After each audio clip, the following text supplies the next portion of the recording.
Now, WLOX presents the Friday Night Football Showdown Halftime Update. Proudly sponsored by B&Bell Orthopedic Specialists and Pawpaw's Campers and Cars.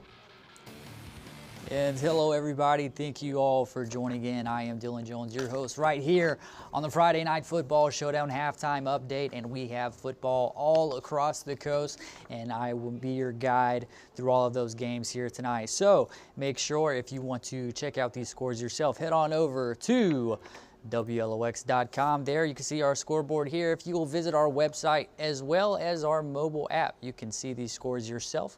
The way to do it is, and let me go back to the homepage here, that way I can show you from there. Hit the hamburger menu right here, 3 lines. Go make sure to go to the sports here and click the arrow alongside and head over to the scoreboard that way. Now, as we go through, you'll see a few games here do not have a score updated. If you see any of these scores that you have an update, make sure to feel free to leave those down in the comments below, and we will make sure to get those updated as soon as possible. So obviously, East Marion, West Harrison, one of those. Also, we have St. Patrick, Northeast Jones, and Resurrection versus Richton. And then I believe we are up to date on all of the other ones. A lot of these games starting to come out of halftime. Some of these still heading into halftime. I know Gaucher versus Pascagoula is one that is,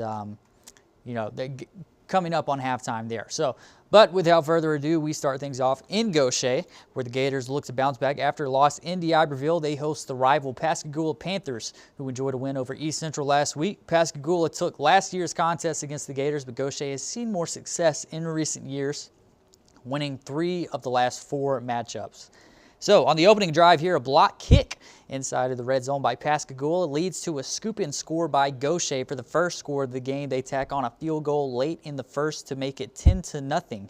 The Panthers finally get on the board themselves in the second quarter with a 43-yard touchdown through the air. Gaucher answers with a touchdown themselves. This one nearing halftime here. Gaucher leads it 17-7.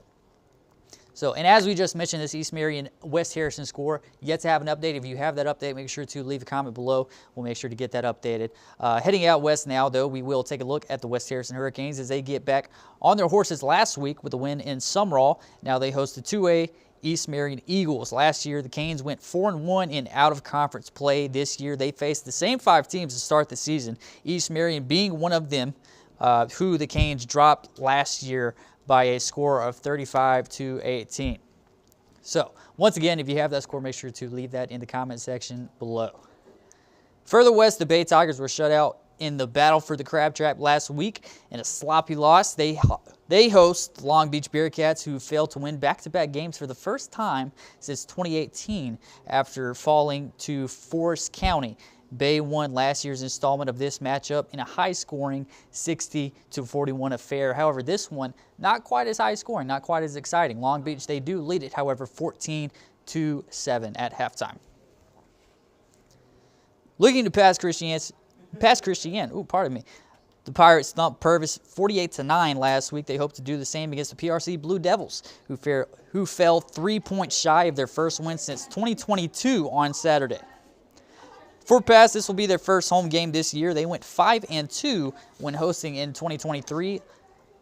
Long Beach's last win over the Pirates came in 2006. This is their second meeting since then. And this one starts out fast. Both teams scoring touchdowns with their first possessions.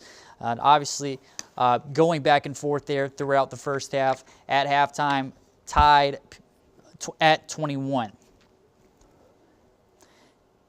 So now we head out to Van Cleve. The Bulldogs are off to their worst start since 2016 and were shut out for the first time since 2017 on Saturday by Gulfport. Their task with taking down Forest County Agricultural, who enjoyed a win against Long Beach last week. They do trail as of right now 14-10, able to tack on a field goal to kind of shorten that lead a bit there just before the half. However, they do still have some work to do there in order to take the lead. Now, in Hurley, the Hornets are back at home after hitting the road to face Pascagoula, a contest they dropped 14-27. They see Lawrence County Cougars, who narrowly lost to Jefferson Davis County. The Hornets hope to earn a win tonight, avoiding their first 0-3 start since 2014 And right now, looking good, sitting in a 14-10 lead so thus far. Oh, I apologize, 15-0 Lawrence County leads. So East Central has a little bit of work there to do. The series all time is tied at 1-1, only seen each other 2 times before.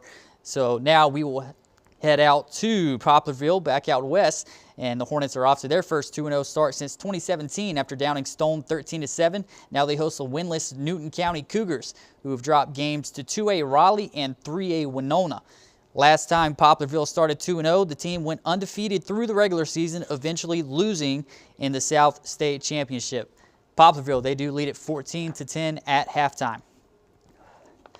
Looking at Bay St. Louis, the St. Stanislaus Rocketshaws, as we just mentioned, just last week were able to win the battle for the crab trap. They get a visit from the Moss Point Tigers, who are off to their 4th straight 0-2 start after falling to Hancock. The Rocks were stellar at home last year, going 6-1. As for Moss Point, they've gone 3-14 in out-of-district games since 2021, so things not looking too great statistically for the Tigers. However, they are keeping it close here through the first half. They trail by just a field goal. Rocks lead at 9-6. So, again, coming up on our 2 games here, we still do not have updates for these scores. If you have updates for those scores, make sure to leave those in the comment section below. For our people watching over on YouTube, we'll make sure to get those in as quickly as possible. So, moving on, swinging out to Lucedale now. Very interesting things transpiring in this game. I will just say that before we get into any insight. But the Rebels, they do remain undefeated and could earn their first 3-0 start since 2015. The only thing in their way is the 1-1 Biloxi Indians, who fell to Meridian last week. The 2 teams met last year, with Biloxi winning 34-14. It is worth noting that Rebel quarterback Deuce Knight and secondary Cole Bradley were not competing in that game. Now tonight, for whatever reason, completely unbeknownst to me, Deuce Knight is not playing in this game. Do not know if it's for injury or what the situation is there. Deuce Knight is not playing thus far, but so they do trail 10-6 at halftime. So sticking with 7A, the Gulfport Admirals have given up just 6 points this year in wins over Greenville Christian and Van Cleve. Defense looking stout thus far. They visit the Madison Central Jaguars, a team they've seen 3 times but have yet to beat. Both teams trade scores in the first quarter. However, Madison Central able to earn 2 more there in the second. They lead at 21-7 coming out of halftime. Meanwhile, the Ocean Springs Greyhounds are 1 loss away from their first 0-3 start since 2001, a season that they didn't even win a game. So it's been a while. It's been a while for Ocean Springs. I'm sure anybody who thinks about Ocean Springs, especially in recent history, been very good at football. So certainly a statistic they want to avoid updating here. So they host the Northwest Rankin Cougars, who beat Clinton by just 1 point in their first game of the season last week. The 2 teams also met last year, with Ocean Springs taking a 27-24 win. Ocean Springs, they get the first score in the first quarter with a short touchdown pass following a fumble recovery. And believe it or not, that's actually the only score of the whole entire first half.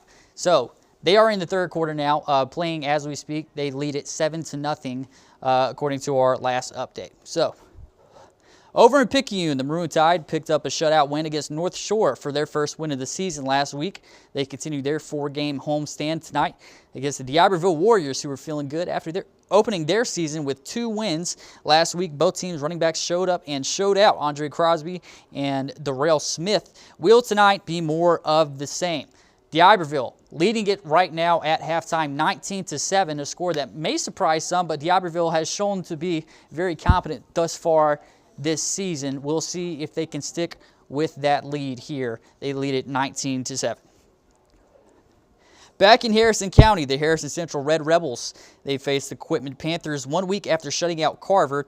And, okay, so a lot to say about this one right here, because I'm sure a lot of our coast people probably not too aware with Quitman. I would not blame you. Looking at the stat sheet, you would obviously, I would say, expect Harrison Central to have an advantage. So, I mean, 7A Harrison Central versus 4A Quitman. However, 4A Quitman has been an absolute wild card thus far this season. They were able to beat Meridian, who is 7A, in week 1. However, the very next week, they drop a game to 2A Heidelberg. So I have no idea what's going on there. Are they good? Are they not? I don't know. But right now, they lead Harrison Central 13-7. So something to keep an eye on there. could be a good one, and looking like a good one thus far especially. So now we will check in and close out in St. Martin, where the Yellow Jackets hope to bounce back from a loss on the road last week as they faced the Hancock Hawks, who hit the road for the first time this season. The two teams also played last year, with Hancock taking a 42-7 victory. St. Martin would get the first touchdown of this one, followed by a 2-point conversion to make it 8-0. They tack on another score, and Hancock also gets their first as well. St. Martin leads it 15-7 so far. So that will do it here for our halftime update. Make sure to head on over to our website or our mobile app, whichever you have. Stay updated on these scores. Make sure to hit the hamburger menu right here, and you'll hit our arrow and go to the scoreboard, and that's where you can get all of the latest updates. So thanks to all of you for tuning in and watching these updates. I am Dylan Jones right here with your halftime show. Make sure to tune into WLOX, ABC, and CBS for all of the final scores and updates later tonight. So once again, thank you all and have a blessed night.